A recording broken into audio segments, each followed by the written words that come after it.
मैं doctor S Tiwari government college Pithora Chhattisgarh से आप सभी का हार्दिक अभिनंदन और स्वागत करता हूं। चतुर्थ मराठा युद्ध के बारे में हम बात करेंगे जो 1817-18 में घटित हुआ था। आंग्ल मराठा संबंधों के बारे में हम चर्चा कर रहे हैं और इसके पूर्व 3 युद्धों के बारे में विस्तार पूर्वक हम चर्चा कर चुके हैं। चतुर्थ मराठा युद्ध में हम देखेंगे सबसे पहले पृष्ठभूमि, किस प्रकार की स्थिति थी मराठों की, अंग्रेज़ों की, और उसके बाद हम देखेंगे क्या कारण थे चतुर्थ आंग्ल मराठा युद्ध के, उन कारणों पर विचार करेंगे। उसके बाद किस प्रकार से अंग्रेज़ों के द्वारा मराठा सरदारों पर एक एक कर दबाव डाला गया, पेशवा के ऊपर, भोंसले के ऊपर, सिंधिया के ऊपर, होलकर के ऊपर, गायकवाड़ के ऊपर, और उन सभी के साथ अलग अलग संधियां की गईं और उनकी शक्ति को कम करने का प्रयास बिना युद्ध किए पहले किया गया। तो पहले हिस्से में, वीडियो के पहले भाग में हम इस पर विस्तार पूर्वक चर्चा करेंगे। उसके बाद इसी युद्ध के दूसरे भाग में किस प्रकार से युद्ध या संघर्ष हुआ था उस पर और उसके निष्कर्ष पर, युद्ध के निष्कर्ष के ऊपर, संधियों के निष्कर्ष के ऊपर दूसरे वीडियो में बात करेंगे। तो शुरुआत करते हैं। चतुर्थ मराठा युद्ध 1817-18 में यह हुआ था। पृष्ठभूमि देख लेते हैं। आंग्ल मराठा चतुर्थ युद्ध लॉर्ड हेस्टिंज के शासनकाल में हुआ था। 1813 में हेस्टिंज गवर्नर जनरल बनकर भारत आया, किंतु पूर्व भारतीय गवर्नर जनरलों के द्वारा अपनाई गई अहस्तक्षेप की नीति, जिसके बारे में हम चर्चा कर चुके हैं।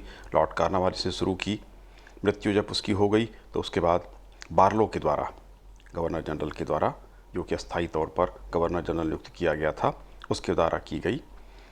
तो हस्तक्षेप की नीति के कारण मराठों को अंग्रेज़ों के चंगुल से मुक्त होने का अवसर प्राप्त हुआ। ये अलग बात है कि उस अवसर का लाभ वो नहीं उठा सके। मराठे अपनी शक्ति पुनः अर्जित करने में संलग्न थे, किंतु फिर भी इस अवसर का अधिक लाभ वो नहीं उठा पाए। आसपास के राज्यों में वो लूट मार करते रहे। हेस्टिंज ने अनुभव किया था कि मराठों के साथ उनका संघर्ष निश्चित है। मराठों के पूर्व लॉर्ड हेस्टिंज के द्वारा नेपाल, फिर मध्य प्रदेश के राजाओं के साथ, राजस्थान के राजपूत नरेशों के साथ, और पिंडारी जो आक्रामक और लुटेरी जाति थी, उनके साथ संघर्ष किया था। उसके बाद फिर मराठों की ओर उसने ध्यान दिया। पिंडारियों के साथ जब इसका संघर्ष लॉर्ड हेस्टिंज का चल रहा था, उसी समय उसे यह अंदेशा था कि हो सकता है कि मराठे भी इस लाभ का अवसर उठाएं और आक्रमण कर दें। इसलिए उसने दोनों युद्धों की एक साथ तैयारी की थी। यद्यपि वह यह चाहता था कि युद्ध न हो, दोनों के साथ एक साथ युद्ध का सामना उसे न करना पड़े। इस समय मराठों में प्रमुख 5 मराठा सरदार थे। पुणे में पेशवा, जो कि मराठा संघ का प्रमुख होता था, ग्वालियर में सिंधिया, नागपुर में भोंसले, इंदौर में होलकर और बड़ौदा में गायकवाड़ थे।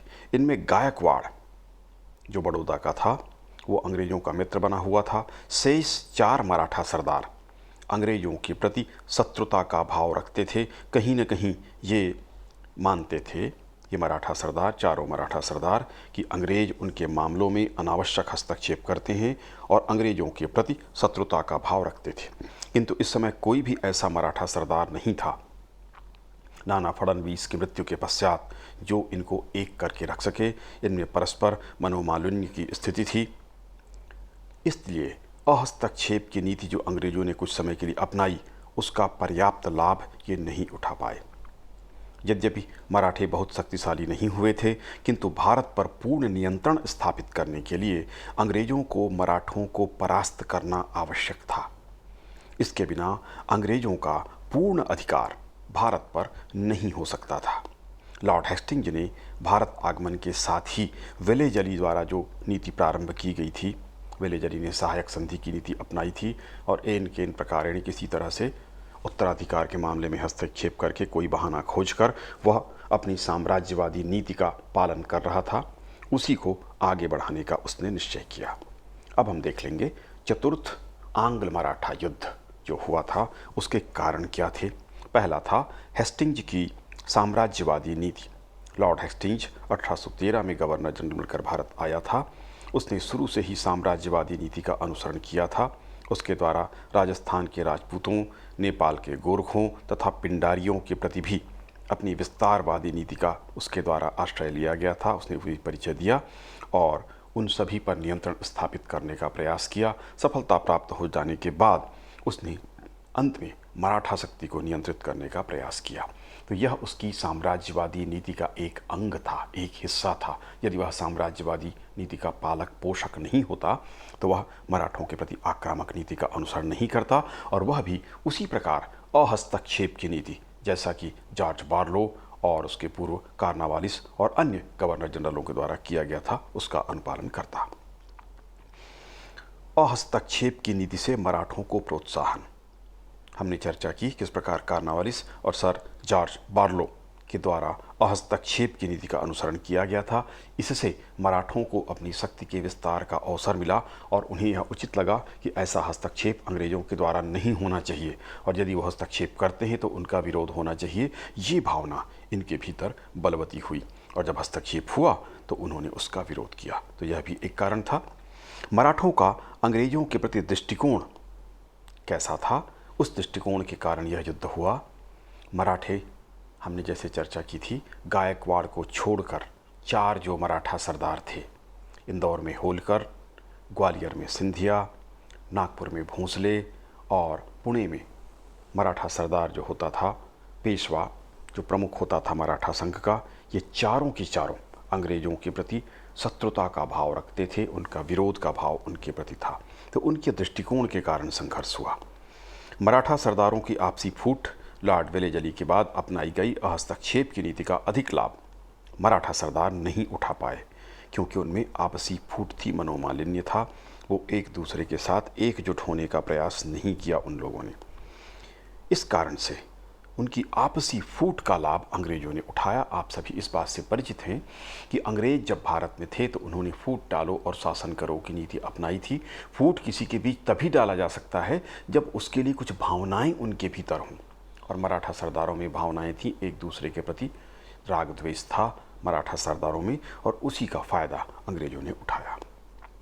मराठा दरबारों के षड्यंत्र, विशेषकर मराठा दरबारों में, पेशवा के दरबार में बहुत सारे षड्यंत्र हो रहे थे, और जब कभी भी किसी प्रमुख मराठा सरदार की मृत्यु होती थी कि तुरंत वहाँ षड्यंत्रबाजी शुरू हो जाती थी, और अपने अपने जो उनके उम्मीदवार होते थे उनको वो उत्तराधिकारी बनाने पर जोर दिया करते थे, और कहीं शासक निसंतान हुआ या गोद लिया हुआ तो फिर निश्चित रूप से विवाद शुरू हो जाता था। तो वहाँ के जो षड्यंत्र थे मराठा दरबारों में, 4-5 दरबारों की हमने चर्चा की, उन जगहों पर इस तरह की स्थिति होती थी, और इसी का लाभ अंग्रेज उठा लिया करते थे। पेशवा एवं मराठों का कुशासन, पेशवा के द्वारा और मराठा सरदारों के द्वारा अपने देश के भीतर, अपने प्रदेश के भीतर के शासन की ओर ध्यान नहीं दिया गया था। मराठा शासन और विशेषकर पेशवा का शासन कुशासन कहा जा सकता है। इस कारण जनता भी उनके प्रति असंतोष का भाव रखती थी। आसपास के जो अड़ोसी पड़ोसी राज्य थे उनके साथ भी उनकी वही स्थिति थी। अगले कारण में हम देखते हैं, मराठों का पड़ोसी राज्यों के साथ संघर्ष चलता था। चौथ और सरदेशमुखी कर वसूल करने के लिए ये लगातार आक्रामक गतिविधियां लिया करते थे। आक्रामक जाति थी मराठे, और लगातार आक्रमण और युद्ध इनका मुख्य उद्देश्य रहता था। वहाँ से लूट मार करने का इनका उद्देश्य होता था। तो पड़ोसी राज्यों के साथ इनकी संघर्षपूर्ण स्थिति थी, और पड़ोसी राज्यों का मराठों के प्रति कोई सहानुभूति नहीं थी, बल्कि वो चाहते थे कि अंग्रेज उन्हें संरक्षण दे, भले ही उन देसी राजाओं को अंग्रेज़ों को धन क्यों न देना पड़े। तो इस कारण से भी अंग्रेज प्रोत्साहित हुए थे, और चतुर्थ मराठा युद्ध हुआ था। अब हम देखेंगे पेशवा से संघर्ष की शुरुआत किस प्रकार से हुई थी। पेशवा अंग्रेज़ों की नीति से असंतुष्ट था तथा वह अंग्रेज़ों के चंगुल से मुक्त होने का प्रयास कर रहा था। उसके द्वारा अपनी सैन्य शक्ति बढ़ाने का प्रयास किया गया। अंग्रेज इससे चिंतित हुए। इस समय पेशवा के दरबार में एल्फिंस्टन अंग्रेज़ों का प्रतिनिधि या रेजिडेंट था। आप लोग जानते हैं, सहायक संधि करने के बाद एक प्रतिनिधि, एक रेजिडेंट उस राजा की राजधानी में दरबार में रहा करता था। तो एल्फिंस्टन था अंग्रेज के प्रतिनिधियों के रूप में। उसने कोल्हापुर के राजा के साथ एक संधि कर ली और पेशवा की अधीनता से उसको मुक्ति प्रदान कर दिया। उसके बदले मालवा का दुर्ग अंग्रेजों ने, एल्फिंस्टन ने प्राप्त किया। पेशवा इस कार्य से बहुत नाराज हुआ, क्योंकि उसके राज्य का मामला था और उससे बिना अनुमति लिए ये कार्य नहीं किया जाना चाहिए था। पेशवा के दरबार में त्र्यंबक जी का बड़ा प्रभाव था। उसके माध्यम से पेशवा ने भोंसले, सिंधिया और होलकर के साथ संपर्क किया तथा उन्हें अंग्रेजों के खिलाफ एकजुट होने के लिए प्रेरणा दी, आह्वान किया कि वो एकजुट हो जाएं। इस समय तटस्थ मराठा सरदार, जैसे कि हमने चर्चा की थी, मित्र था अंग्रेजों का गायकवाड़ बड़ौदा का। उसके साथ पेशवा का एक विवाद हुआ एक भू क्षेत्र को लेकर जो अहमदाबाद के क्षेत्र में स्थित था। उसकी मांग पेशवा के द्वारा की गई। जैसे हमने चर्चा की थी, पेशवा जो होता था पुणे का, वह मराठा संघ का प्रधान माना जाता था। यद्यपि 5 जगह बड़े मराठा सरदार थे पेशवा खुद को मिलाकर, लेकिन उसमें प्रधान होता था पेशवा, जो कि पुणे में रहा करता था। पेशवा पहले प्रधानमंत्री का पद होता था, जो मंत्री होते थे उसमें प्रमुख जो होता था वह पेशवा कहलाता था। शिवाजी के काल से ये परंपरा शुरू हुई थी, अष्टप्रधान की परंपरा थी, आप लोगों को यह ज्ञात होगा। तो गायकवाड़ का एक दूत गंगाधर शास्त्री, जो कि एक विद्वान व्यक्ति था, अंग्रेजों के संरक्षण में पुणे आया। किस ओर से? गायकवाड़ की तरफ से भेजा गया, जमीन का जो विवाद था उसको सुलझाने के लिए। पर धोखे से उसका वध कर दिया गया। वह पंढरपुर मंदिर से दर्शन कर लौट रहा था, तभी उस पर आक्रमण हुआ और उसे काट दिया गया टुकड़े टुकड़े में और बुरी तरह से उसकी हत्या की गई। अंग्रेज रेजिडेंट एल्फिंस्टन ने इस हत्या के लिए त्र्यंबक जी को दोषी ठहराया, जो कि पेशवा के दरबार का प्रमुख व्यक्ति था, और पेशवा से मांग की कि त्र्यंबक जी को अंग्रेजों के हवाले कर दिया जाए। पेशवा ने स्थिति से मजबूर होकर त्र्यंबक जी को रेजिडेंट एल्फिंस्टन के हवाले कर दिया। अंग्रेजों ने उसे थाने के एक किले में वहाँ पर कैद किया गया। उसकी सुरक्षा के लिए ऊपर के माले में उसको रखा गया, नीचे केवल यूरोपीय व्यक्ति वहाँ पर थे जो केवल यूरोपीय भाषा समझते थे, अंग्रेजी भाषा समझते थे, और मराठी भाषा अगर कोई बोले, हिंदी बोले तो नहीं समझ पाते थे। त्र्यंबक जी को वहाँ से भागने का अवसर प्राप्त हुआ। एक षड्यंत्र वहाँ पर किया गया था, इसकी जानकारी मिलती है। एल्फिंस्टन ने त्र्यंबक जी के भाग जाने का पूरा दोष पेशवा पर लगाया तथा उस पर दबाव डाला और ये मांग की कि तुरंत त्र्यंबक जी को उसको सौंपा जाए, उसे कैद कराया जाए, ये जिम्मेदारी पेशवा ले और नई संधि करे। दबाव डालकर उस पर नई संधि की गई, जो पूना की संधि कहलाती है। 13 जून 1817 को पेशवा के साथ पुणे की संधि दबाव डालकर की गई। पेशवा बाजीराव ने मराठा संघ के प्रमुख का पद और नेतृत्व त्याग कर दिया गया, पद से उसको हटा दिया गया। वह अन्य भारतीय राज्यों से और विदेशी सत्ता से राजनीतिक संबंध तोड़ देगा, ये वचन उसने दिया। उसने किसी प्रकार का पत्र व्यवहार भी नहीं करेगा, क्योंकि अंग्रेजों को डर था कि वह आसपास के राज्यों से सहायता ले सकता है, इसलिए ये शर्त लगाई। उसने बुंदेलखंड, मालवा, मध्य भारत का क्षेत्र, अहमदनगर का दुर्ग व जिला अंग्रेजों को प्रदान किया। इसके अतिरिक्त उसके द्वारा अपने अधीन राज्य का कुछ भाग भी, जिसकी आय 34 लाख रुपए वार्षिक थी, अंग्रेजों को प्रदान की। उसके द्वारा मराठा शासक गायकवाड़ पर उसका जो पिछला कर बकाया था उसका त्याग किया और भविष्य में केवल 4 लाख रुपए वार्षिक कर लेना स्वीकार किया। त्र्यंबक जी को बंदी बनाकर अंग्रेजों को देने का इसके द्वारा पेशवा के द्वारा वचन दिया गया, और जब तक वह बंदी नहीं बन जाता या बनाकर नहीं भेजा जाता, तब तक उसके परिवार के सदस्यों को अंग्रेज बंधक बनाकर अपने पास रखेंगे। इस तरह पेशवा के ऊपर दबाव डालकर उससे अलग से संधि की गई। फिर गायकवाड़ से संधि हुई। गायकवाड़ प्रारंभ से ही अंग्रेजों का मित्र बना रहा, किंतु फिर भी अंग्रेजों को इस पर भी संदेह था, यह अंग्रेजों के खिलाफ युद्ध कर सकता है, ये अंग्रेज मानते थे। इस कारण 6 नवंबर 1817 को अंग्रेजों ने गायकवाड़ से भी दबाव डालकर एक संधि कर ली। ये चाहते थे कि सारे मराठा सरदार कमज़ोर हों और अगर एक हो भी जाएं तो युद्ध न कर पाएं। संधि की गई। गायकवाड़ ने अपनी सेना की संख्या में कमी, यानी गायकवाड़ की जो व्यक्तिगत सेना थी राजा के रूप में, उसकी सेना में कमी करेगा। सहायक सेना की संख्या में वृद्धि की गई ताकि अंग्रेज नियंत्रण कर सकें। 1000 पैदल सैनिक बढ़ाए गए और 2 रेजिमेंट घुड़सवारों को भी बढ़ा दिया गया। यानी अंग्रेजों ने अपनी जो उनकी सहायक सेना होती थी उनके नियंत्रण में उसमें वृद्धि कर दी, और गायकवाड़ के नियंत्रण में जो सेना थी उसको उन्होंने कम करवाया, खतरा कम करने के लिए, ताकि उसकी शक्ति कम रहे। बढ़ी हुई सेना के व्यय के लिए नए क्षेत्र राजस्व वसूली के लिए अंग्रेजों को सौंप दिए गए। इस प्रकार गायकवाड़ पर भी पूर्ण नियंत्रण अंग्रेजों के द्वारा स्थापित कर लिया गया। पेशवा पर नियंत्रण हो चुका था, दूसरा सरदार गायकवाड़ था। फिर भोंसले के साथ नागपुर की संधि की गई। नागपुर के भोंसले राज्य में अंग्रेजों को हस्तक्षेप का अवसर प्राप्त हो गया। 2 मार्च 1816 को रघु जी की मृत्यु हो गई। उसका पुत्र परसों जी बुद्धि से कमजोर और शरीर से कमजोर था। उसके पश्चात राजगद्दी का अधिकारी उसका चचेरा भाई अप्पा साहब था, किंतु परसों जी की मां बुकाबाई ने यह प्रयत्न किया कि अप्पा साहब परसों जी के संरक्षक के रूप में न रहे, क्योंकि उसे भय था कि कहीं अप्पा साहब स्वयं राजगद्दी ग्रहण न कर ले। बाद में एक समझौता हुआ। इसके अनुसार एक संरक्षक परिषद बनाई गई, जिसमें अप्पा साहब को भी सम्मिलित किया गया। इस तरह भोंसले दरबार में आंतरिक मतभेद का लाभ, जब आंतरिक मतभेद हुए तो उसका लाभ अंग्रेजों ने उठाया और अपने रेजिडेंट जैकिसन के द्वारा अप्पा साहब से एक सहायक संधि करने में सफलता प्राप्त की। यह संधि 27 अप्रैल 1817 को की गई, जिसमें नागपुर की संधि से कहा जाता है। इस संधि ने मराठा संघ को आघात पहुंचा तथा उनके संगठन की आशा समाप्त हो गई।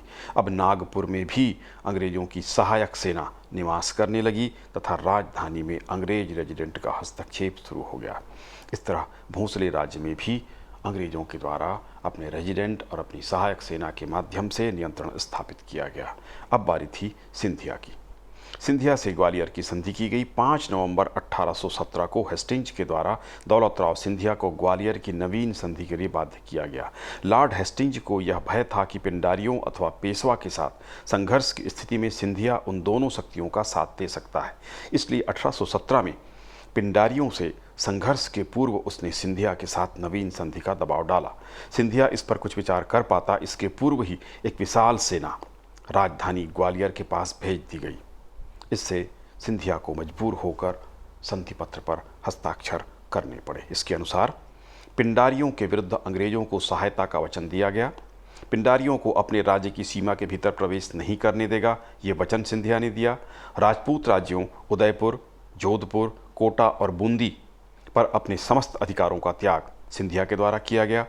राजपूत राज्यों के मामले में बिना अंग्रेज सरकार की अनुमति के किसी प्रकार का हस्तक्षेप नहीं करने का वचन सिंधिया के द्वारा दिया गया। इस प्रकार चतुर्थ मराठा युद्ध के पूर्व ही लॉर्ड हेस्टिंग्स ने मराठा सरदारों की कमर तोड़ दी थी तथा आधा युद्ध के पूर्व ही विजित कर लिया था या सफलता उसने प्राप्त कर लिया था। अगले चरण में, अगले वीडियो में पेशवा के द्वारा अंग्रेज रेजिडेंसी पर किस प्रकार से आक्रमण या युद्ध की स्थितियां किस प्रकार से निर्मित हुई और किस तरह से युद्ध हुआ, युद्ध वाले भाग, संघर्ष वाले, सीधे संघर्ष वाले भाग पर दूसरे वीडियो में हम चर्चा करेंगे।